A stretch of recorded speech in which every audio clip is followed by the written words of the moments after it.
nikmat ini kita bisa hadir ke tempat yang mulia, menceritakan sosok manusia yang paling mulia di tempat yang mulia. Nah, sosok yang mulia, insya Allah kita termasuk golongan dari hamba-hamba Allah yang mulia, dan kita semua insya Allah berada di belakang benderanya baginda Muhammad Sallallahu Alaihi Wasallam. Berarti kita ketemu satu kali lagi, Ibu ya. Jadi sekarang tadi udah baca tuh riwayat Isra Mi'raj, cuman tinggal dikasih ringkasannya. Ringkasannya apa? Tadi bacanya udah, Ibu dengar apa kagak tadi bacaan Isra Mi'raj tuh? Oh, itu bagus banget tuh. Nggak sampai habis kan itu? Kalau sampai habis udah hatam dah kisah Isra Mi'raj tuh, Bu. Ibu dalilnya udah baca, udah apal. Subhanalladzi asra bi'abdihi lailan. Maha suci Allah. Diawali dengan maha suci Allah. Kenapa? Tidak ada kurangnya Allah. Kalau Allah pengen kasih sesuatu orang di luar kebiasaan manusia, maka tentunya Allah nggak punya kurang. Yakni maknanya mustahil perjalanan Isra Mi'raj ini kalau dipikirin ame akal mustahil, Ibu ya. Mana ada orang dari Masjidil Haram ila Masjidil Aqsa alladzi barakna haulahu linuriyahu min ayatina innahu huwas samiul basir. Mustahil orang memperjalan kalau kita pakai bayang kita, pakai akal kita, karena Isra Mi'raj nggak butuh akal. Buat paham itu nggak butuh akal. Tapi Isra Mi'raj butuh keimanan. Jadi butuh kekuatan iman untuk meyakini bahwasanya peristiwa Isra namanya lintas negara dan Mi'raj lintas dimensi untuk kita imani. Akal kita kagak nyampe, Bu. Masa Nabi Muhammad jalan dari Masjidil Haram ke Masjidil Aqsa yang butuh waktu, dulu kendaraannya cuma onta sama kuda. Itu minimal 3-4 bulan tuh, Bu. Dari Masjidil Haram ke Masjidil Aqsa. Tapi Allah mengatakan subhanalladzi asra. Allah memperjalankan abd hambanya. Jadi ada yang bilang Nabi itu jangan jalan di mimpi kali. Kalau mimpi pakai rohnya. Bisa jadi Allah bilang subhanalladzi asra bi ruhihi, pakai roh. Cuman rohnya doang kalau mimpi. Atau cuman jasadnya doang misalnya. Subhanalladzi asra bi mayyitihi misalnya. Kalau misalnya cuman nggak semua badannya gitu, cuman badannya doang, tapi ada orangnya masih di rumah, misalnya gitu, itu pakai kalimatnya begitu. Tapi Allah pengen ngasih tahu abdun, namanya abdun itu manusia, orang. Jadi orang-orangnya yang jalan. Bahkan kata istrinya Nabi Aisyah, tempatnya masih hangat tuh Nabi. Jadi kan ada orang. Itu apa suara saya? Ini oh iya, bisa matiin coba. Oh iya, gimana sih anak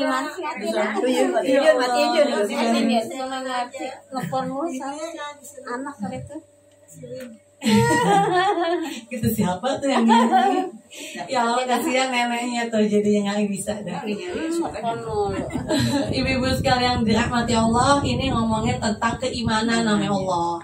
Jadi Isra sama Mi'raj tuh, Bu, dua peristiwa yang berbeda kan gitu, Bu ya. Tadi kan ada tuh riwayatnya. Isra itu Allah memperjalankan Nabi dari Masjidil Haram ke Masjidil Aqsa.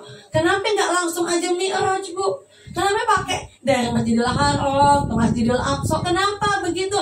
Biar Allah mengasih tahu sama semua umat, semua manusia bahwa Nabi itu wujudnya, fisiknya udah nyampe nih ke Masjidil Aqsa. Kalau orang tanya emang di Masjidil Aqsa ada apaan? Nanti Nabi bisa jawab, oh tiangnya ada sekian, oh warnanya begini, oh bangunannya begini. Biar Nabi nggak dibilang pendusta.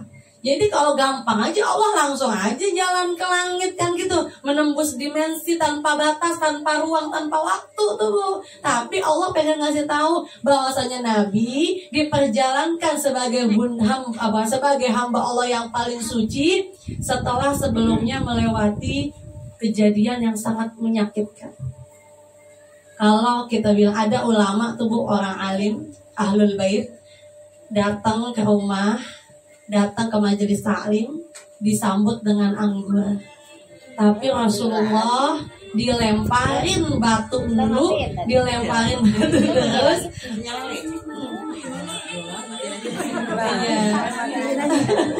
Kenapa belum? Penting kali, penting angkatnya dulu. Siapa ya? Angkatnya penting ya Bu ya. Siapa nih? Ila ya? Berarti lah ya.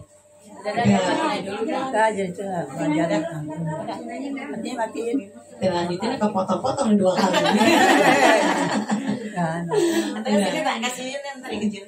Iya tadi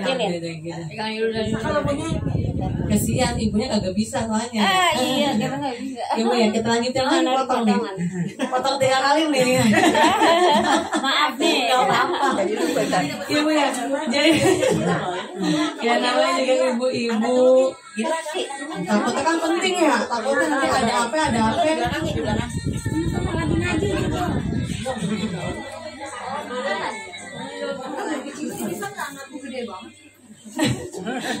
Dikitnya tambah gede. Ibu-ibu sekalian dirahmati Allah, kita cerita lagi Ibu ya. Jadi Isra itu perjalanan lintas negara, Mi'raj itu perjalanan lintas dimensi. Tanpa ruang, tanpa waktu, tanpa batas. Yang tadi riwayatnya Ibu baca, Nabi Muhammad sampai ke tempat di mana tidak ada satu makhluk pun yang tempatnya dimasuki kecuali masuknya Nabi Muhammad ke dalam tempat itu namanya adalah alam rahasia, alam asrar, katakan begitu. Ibu-ibu sekalian dirahmati Allah, perjalanan Isra dan Mi'raj ini diawali dengan pembelahan dada Rasulullah. Gitu ya Bu ya? Benar nggak tadi dibelah dadanya? Dibelah dadanya, Ibu pernah mikir gak, emang Nabi dibelah dadanya beneran apa bohongan gitu? Kira-kira beneran apa bohongan belah dadanya? Apa kayak kita sekarang gitu cuma masukin tangan, terus malaikat Jibril pegang dada Nabi, lalu masuk begitu aja nyerap? Enggak. Dengan makna sebenarnya, dibelah dadanya dengan makna sebenarnya. Kalau kita bilang operasi tanpa bius. Kesalahan orang-orang memaknai Nabi dibelah dadanya dikeluarin kotoran. Padahal Nabi nggak ada kotorannya hatinya Bu.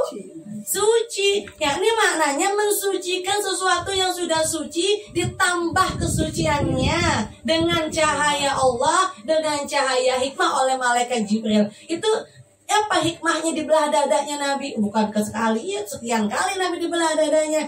Tandanya Nabi yang pertama Isra Mi'raj ini menandakan Nabi adalah orang yang paling syuja, yang paling kuat seantero dunia. Nabi kuat, dilemparin batu, bukannya Nabi takut, bukan. Cuman karena orang yang paling bisa nahan hawa nafsu adalah Rasulullah. Maka setelah kejadian ini, Isra Mi'raj ini, Bu, kejadiannya gak lama setelah Nabi dilemparin batu di Taif. Yang sampai berdarah itu lah riwayatnya, yang sampai giginya berdarah, yang sampai dia ngumpet di balik batu. Kemudian Malakul Jabal, malaikat penjaga gunung, marah, gak sabar. Tapi Nabi bilang gak usah, karena Nabi nanti ditunda minta doanya sama Allah untuk syafaat buat kita nanti di yaumil qiyamah. Nabi nggak rasain sakit. Ibu pernah bayangin nggak sih Bu, orang yang ngelindungin kita ninggalin kita? Khadijah, istri Nabi yang Nabi sayangin, yang semua hartanya dibalain buat jalan Allah, itu ninggalin kita. Bayangin Bu, kita ditinggal sama orang kita sayang, suami kita. Nggak lama ditinggal sama paman yang ngelindungin dia. Itu wah tambah beringas Bu, orang Quraisy nyakitin Nabi setelah peninggal pamannya. Udah gitu Rasulullah udah sedih nih Bu, udah sedih, udah terpuruk. Adi pergi ke Taif. Mungkin di Taif itu akan disambut dengan tola'al badru alaina. Ya mungkin akan dikasih kehangatan Rasulullah di sana. Tapi ternyata malah dilemparin batu. Anak kecil disuruh caci Nabi, anak kecil disuruh mengumpat Nabi, dilemparin batu, dilemparin kotoran, sampai berdarah gigi Nabi, sampai marah tuh malaikat penjaga gunung. Tapi Nabi sabar karena Nabi pengen banget syafaat ini. Doanya yang gak mau diangkat tangannya, Nabi belum ngangkat, pengen hati aja, pengen minta doa buat nyelamatin aja enggak. Tapi Nabi bilang situ, ya Allah, saya gak akan kenapa-napa sekiranya ini tidak menjadikan engkau murka kepadaku. Nabi cuma takut waktu Nabi diuji di dunia, takutnya Allah lagi marah sama Nabi. Kalau kita kan pikiran kita begitu ya Bu ya. Kalau kita orang biasa, kayaknya kalau lagi sakit, lagi diuji sama Allah, banyak dosa kali ini, Allah kesel kali sama kita, Allah marah kali sama kita. Kalau kita pikirannya begitu, ini Rasulullah saking tawadhu'nya, padahal Nabi nggak ada dosanya. Kekhawatiran Nabi, Allah uji sampai sebegitu dahsyatnya, kesedihannya, itu khawatir Allah nggak ridha. Setelah itu nggak lama barulah Allah kasih hadiah, kasih dan Nabi jalan-jalan lintas negara dan lintas dimensi. Masya Allah. Tubuh Rasulullah Sallallahu Alaihi. Hikmah Isra Mi'raj yang pertama adalah Nabi dibelah dadanya untuk membersihkan yang sudah bersih. Ini hikmahnya, gak mungkin kita dekat sama Allah kalau hati kita masih kotor. Kenapa dibersihin hatinya itu Rasulullah? Ini kasih tahu buat umatnya, gak mungkin orang yang ahli ibadah tapi hatinya masih kotor gak bisa dekat sama Allah. Ini jadi kita buat muhasabah kita semua ya Bu ya. Kan nih hati semua isinya jelek. Jeroan kita nih isinya rusak. Apa kerusakannya? Riya.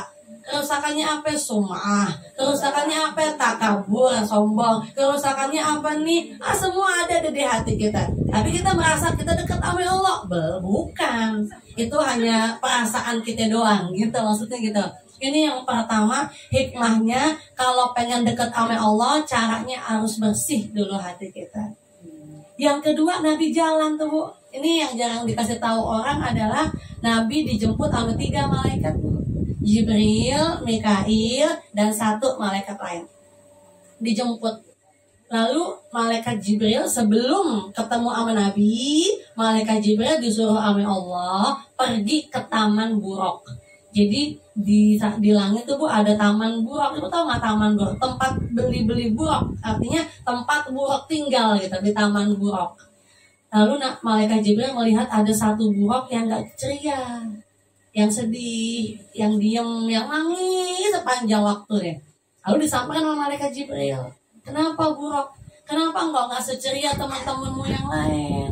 Kenapa sedih? Lalu buraq tadi bilang, sejak kita diciptain nih, sejak buraq diciptain, sejak kami diciptain, wahai malaikat Jibril, Allah telah berkata kepada kami, nanti di antara kalian akan ada 1 yang jadi tunggangan Rasulullah Sallallahu Alaihi Wasallam. Saat itu, sejak saya mendengar Allah berkata begitu, saya terus-terusan menangisi karena saya pengen banget yang jadi orang, yang jadi binatang yang menunggangi Rasulullah Sallallahu Alaihi Wasallam. Ya Allah, tuh ceritanya tuh. Akhirnya tuh buraq dipilih sama malaikat Jibril. Begitu ceritanya. Lalu perjalankanlah Allah bersama dengan malaikat, Nabi berjalanlah dan menempuh di masing-masing tempat, berhenti untuk melaksanakan sholat. Nabi sholat di 5 tempat. Yang pertama, Nabi sholat di tempat yang namanya Yathrib. Yang kedua, sholat di tempat yang namanya Madian. Yang ketiga, Nabi sholat di tempat yang namanya Bukit Tur Sinai. Yang keempat, Nabi sholat di tempat yang namanya Baitul Laham. Yang kelima, Nabi sholat di tempat yang bernama Baitul Maqdis. Jadi dari 5 tempat ini menandakan kalau pengen dekat sama Allah, hatinya harus bersih dan fisik badannya harus tunduk sama Allah, menjalankan perintahnya. Itu kalau pengen dekat sama Allah. Jadi perintah sholat ini sangat dianjurin. Nabi lagi musafir tuh, lagi jalan aja disuruh sholat sama malaikat. Nah kita sampai tenabang doang aja udah kodok katanya. Kodok aja dah. Saya sering tuh Bu dengar ibu-ibu ngomong kodok sholat lagi tenabang. Apaan yang dikodok ya sholatnya? Ada lagi jamak dah, tak aja jamak di rumah. Asarnya, zohornya asar. Lah emang dari sini ke Bandung Bu kata jamak kosor. Ada yang bilang kodok lagi, salah lagi Bu. Tuh. Itu namanya ya bi'udinahu bi'aradin minadunya. Gadain tuh dunianya, gadain agamanya. Tukar dengan baju 100.000. Gara-gara nyari baju 100.000 kelilingan Tanah Abang, kagak sholat mah kebangetan nih Bu. Iya kan Bu ya, kebangetan. Emak-emak pakai jilbab pada begitu. Nah puasa dia kagak puasa. Nah iya kali kalau emak-emak namanya dia kan ada uzurnya. Tapi saya juga sanksi kalau emak-emak 70 tahun kelihatan 60 tahun di uzur sholat. Yang sayangnya lagi bapaknya ikut agak puasa Bu. Coba kan kenapa coba deh lihat. Yang lagi makan istrinya sama bapaknya. Kalau istrinya iya kali dah dia 60 tahun belum menopause kali iya dah. Iya kali gitu ya. Tapi nih bapaknya ngapain ikut-ikutan kagak puasa. Ya Allah tuh namanya digadain dunia akhirat tukar dengan nikmat dunia. Lu hati-hati Bu ya. Sholat di 5 tempat, lalu langsung ke Baitul Maqdis atau Palestina atau Yerusalem. Kan udah tadi ceritanya terus. Nah itu sampai situ Mi'raj Bu ceritanya. Sudah Isra, sampai situ Isra. Perjalanan lintas negara dari negara yang namanya Mekah menuju negara yang namanya Palestina. Dalam perjalanan lailan, malam juga nggak sampai full malamnya, cuma sedikit daripada waktu malam. Namanya Mi'raj itulah dari Baitul Maqdis menuju ke Sidratul Muntaha tadi riwayatnya, ya kan Bu? Jadi Nabi itu setelah sholat di 5 tempat, intinya di Baitul Maqdis gitu. Intinya di situ Bu.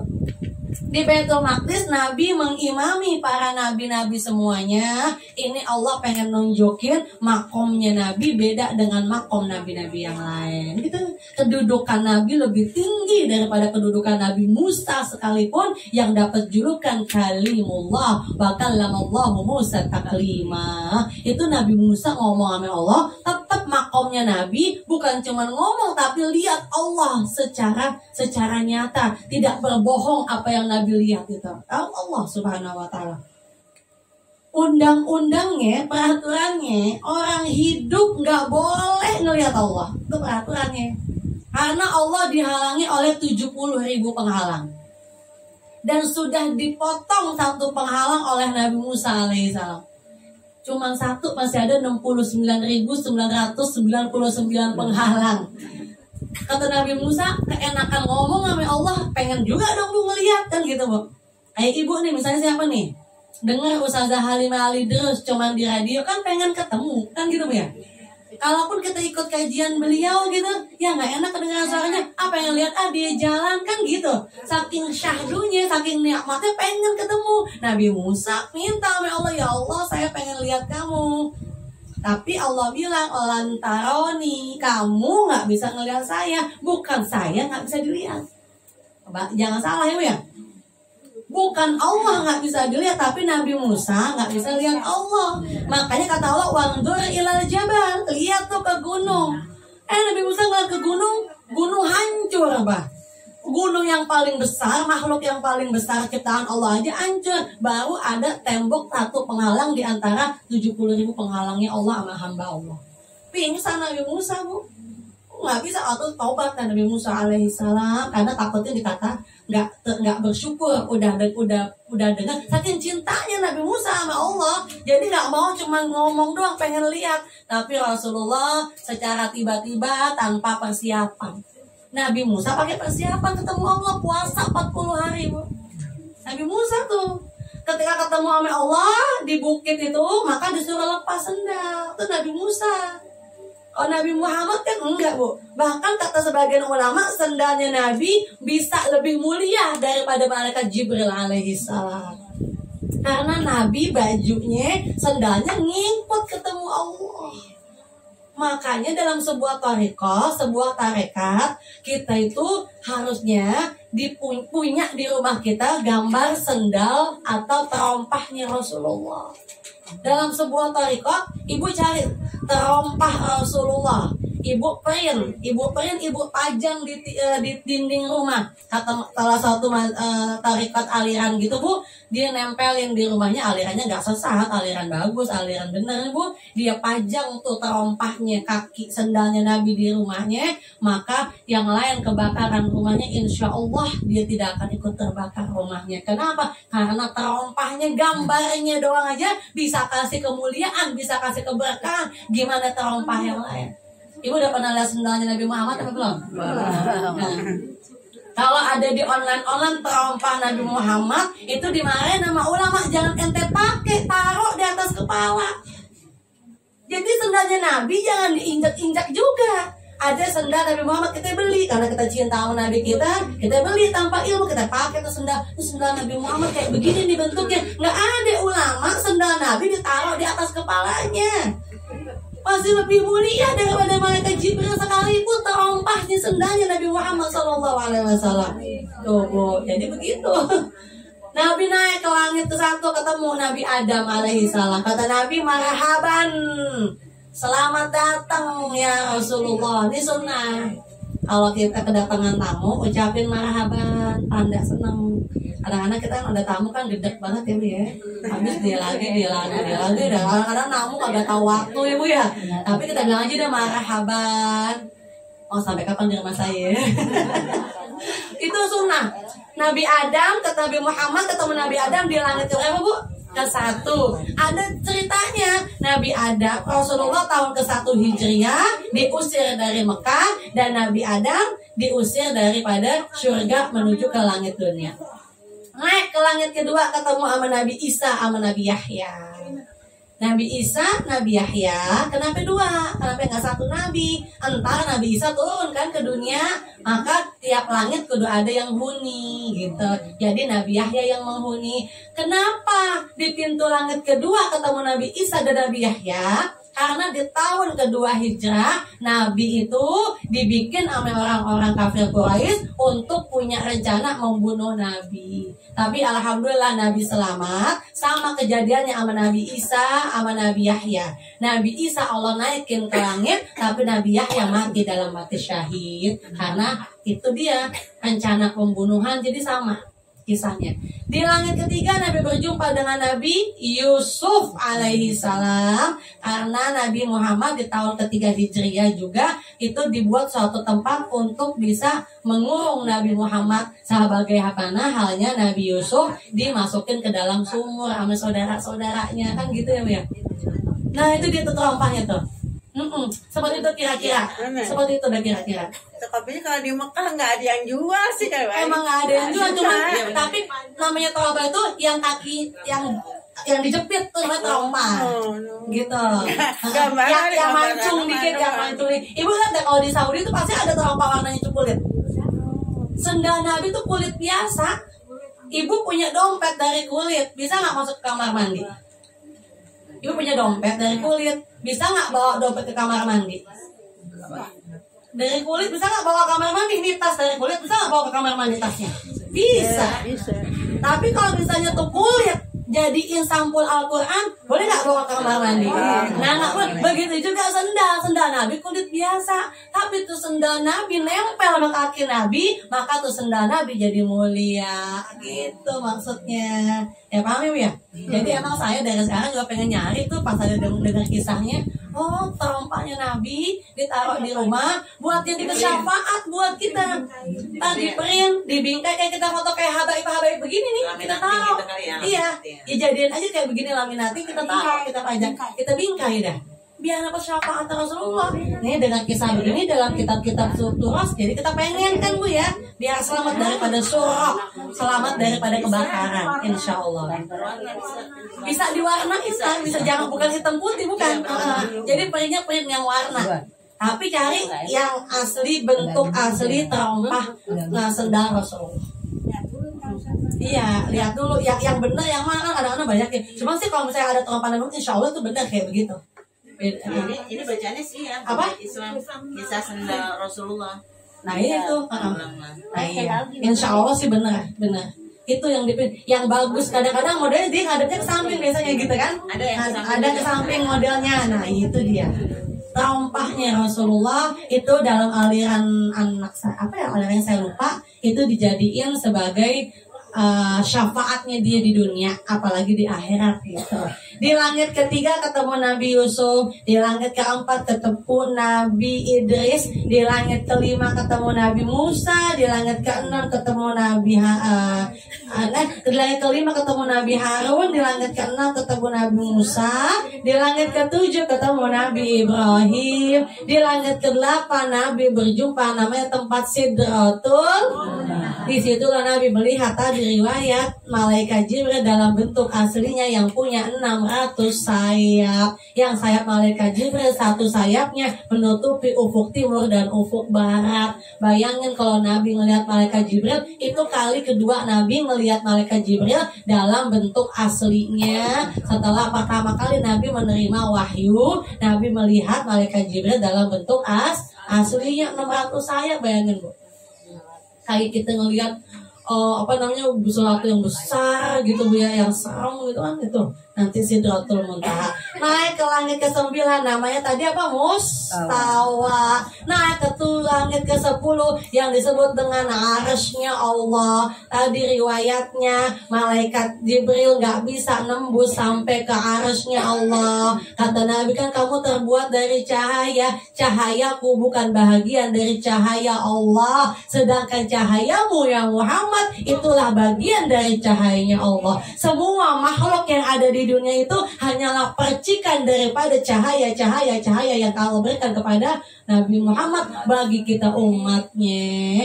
Jadi kita tercipta dari percikan cahaya, sedikit cahayanya baginda Muhammad Sallallahu Alaihi Wasallam. Sampailah kepada Allah, lalu melihat Allah, lalu Nabi langsung membacakan yang diabadikan dalam sholat kita, At-tahiyatul mubarakatus sholawatut thayyibatu lillah.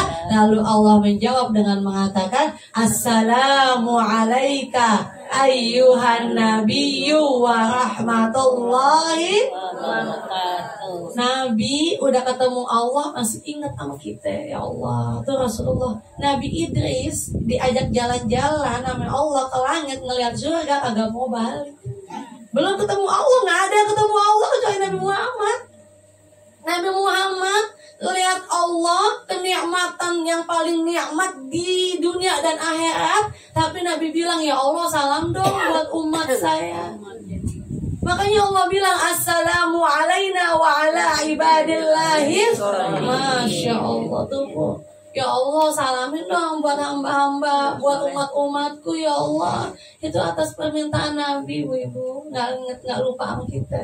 Kita kalau nggak ada pengajar lupa sama Rasulullah. Ya paling lagi tahiyat doang, asyhadu an la ilaha illallah, asyhadu anna muhammadar rasulullah. Paling lagi zikir doang, dikit mau surat pagi petang kan gitu. Rasulullah ketemu sama Allah ingat kita. Makanya Allah bilang assalamu alaina wa ala ibadillahi sholihin. Ada malaikat penjaga arsy. Malaikat ada yang jagain arsy doang, tugasnya jagain arsy. Berguncang arsy dengan dialog percakapan antara Allah sama Nabi yang tadi. Saking maha nikmat percakapan itu sampai bergetar, yang jagain arsy-nya Allah gemetar, gemuruh arsy-nya Allah. Lalu malaikat penjaga arsy bilang, Allahumma salli ala Sayyidina Muhammad wa ala ali Sayyidina. Langsung berhenti goncangan arsy-nya, Masya Allah. Ketemu Allah percakapan. Turun, Nabi tuh pas lagi ngeliat di atas tuh Bu, Nabi ngeliat langit itu emang ada 7 lapis langit. Di langit itu tuh berjejelan para malaikat Allah. Nggak ada tempat selain 4 jengkal gini. Di langit tuh berdesak-desakan para malaikat Allah ada di langit. Sampai Nabi lihat dari atas itu langit udah sampai miring kayak mau ambruk gitu. Karena penghuninya banyak banget. Sampai nggak ada jarak gitu. Cuman ada jarak 4 jari begini. Antara satu makhluk dengan makhluk yang lain cuma beda 4 jari. Itu di atas di langit. Ketika Nabi jumpa sama Nabi Ibrahim di langit ke-7 namanya Baitul Ma'mur. Nabi Ibrahim lagi senter atau di Baitul Ma'mur. Baitul Ma'mur itu adalah kiblatnya para malaikat. Kalau masuk ke dalam Baitul Ma'mur setiap hari 70.000 malaikat masuk ke dalamnya, nggak keluar lagi. Tuh di Baitul Ma'mur, yang mana dalam riwayat dikatakan porosnya Baitul Ma'mur itu kalau lihat lurus garis ke bawah itu, bawahnya adalah kiblat di Mekah Al-Mukarramah. Jadi nggak heran kalau dikatakan setiap kadang-kadang malaikat juga ikut tawaf sama kita, karena dimensinya satu searah, satu ama ke Ka'bah di dunia, begitu ceritanya. Terakhir Bu, cerita yang kita anggap biar kita tuh tambah cinta sama Nabi kita, biar nambah keimanan kita. Malaikat tiap-tiap pintu itu kan, jadi Nabi buka pintu ngucap salam, buka pintu langit gitu Bu, buka pintu langit ngucap salam, buka punya salam. Semua malaikat berdiri, Ada satu malaikat nggak sempat berdiri, Allah patahin sayapnya, Allah asingin di tempat lain. Bukannya nggak mau kasih salam sama Nabi, tapi nggak sempat ngasih salam, maka Allah patahkan sayapnya, Allah asingkan di antara malaikat-malaikat yang lain. Jadi kalau kita lagi mahalul qiyam, lagi bangun, itu kita yakinin Nabi hadir sama kita. Yang penting syaratnya nggak ada ikhtilat. Satu, kalau lagi mahalul qiyam Nabi hadir Bu sama kita. Kita bilang, mana Nabi nggak ada. Ya gimana kita mau ngelihat Nabi, mata kita ngelihat maksiat mulu. Ya Bu, mana bisa kita lihat Nabi. Nabi kita yakinin ngelihat kita. Jadi lagi mahalul qiyam jangan pada ngobrol. Tapi kalau kita fokus terasa Ibu, nah bergetar sedih. Air mata ngecek saja turun aja tuh katanya kita menghadirkan Nabi di hati kita. Kita nggak bisa melihat Nabi, siapa kita? Ahlul bait bukan, keturunan Nabi bukan, alim juga kagak, mata maksiat mulu ya nggak mungkin ngelihat Nabi. Tapi Nabi kalau lagi mahlul qiyam emang izin sama Allah untuk hadir ketika sholawat maulid dibacain. Syaratnya pertama nggak ada ikhtilat, nggak nyampur. Yang kedua syaratnya maulid Nabi hadir. Bagi suami kita yang pada ngaji, laki-laki, jangan bawa rokok, kan gitu. Bawa rokok aja Nabi nggak mau hadir. Gimana bawa rokok? Jangan sampai kita kalah salah satu kita, orang lain nggak dapat berkahnya Rasulullah. Jadi nggak boleh bawa rokok, nggak boleh bawa tembakau, ngerokok entah tempat lain. Kalau udah kelar kan gitu. Kantongnya ada cerutu nih Bu nih kan gitu. Habib siapa cerita ya? Ada Habib tuh ngelihat Nabi lagi mondar-mandir pengen masuk, Habib Alwi apa ya? Dia ngelihat Nabi dalam keadaan nestayaknya, dalam keadaan terjaga. Lihat Rasulullah mondar-mandir pengen masuk ke tempat nggak jadi. Kenapa? Karena itu orang ada jamaah yang bawa rokok, tembakau di kantongnya, Nabi nggak jadi masuk tuh Bu. Makanya kalau kita lagi mau itu kan ada buhur. Apa buhur tuh Bu? Wangi-wangian. Nabi emang demen nama itu. Jadi orang-orang semuanya juga pada ikutin kesunahan Nabi, kedemen Nabi kita ikutin juga. Kayak kita begini Bu. Syaratnya segimanapun husuknya ada peringatan maulid, syaratnya nggak boleh nyampur laki perempuan, nggak boleh. Kayak kita perempuan laki-laki turunan, jangan bawa rokok, hormatin Nabi, nggak ada adab sama Nabi. Itu syaratnya Nabi hadir sama kita. Yang terakhir adalah maka inti daripada Isra Mi'raj adalah menjemput perintah sholat dan sholat sebagai hadiah. Faman aqomaha faqad aqomadin, faman hadamaha faqad hadamadin. Siapa yang sholatnya benar, hidupnya pasti benar. Siapa yang sholatnya cuma buat gugurin kewajiban, maka sesuai dengan niat sholat kita, begitu pula hidup kita, dan begitu pula cara hidup kita. Insya Allah kita semua adalah orang-orang yang memperbaiki sholat setiap waktunya, dan insya Allah hikmah daripada Isra Mi'raj ini bisa kita serapin dalam hati, dan insya Allah sampailah umur kita masuk bulan Sya'ban, dan insya Allah bisa beribadah pada bulan Ramadan. Amin.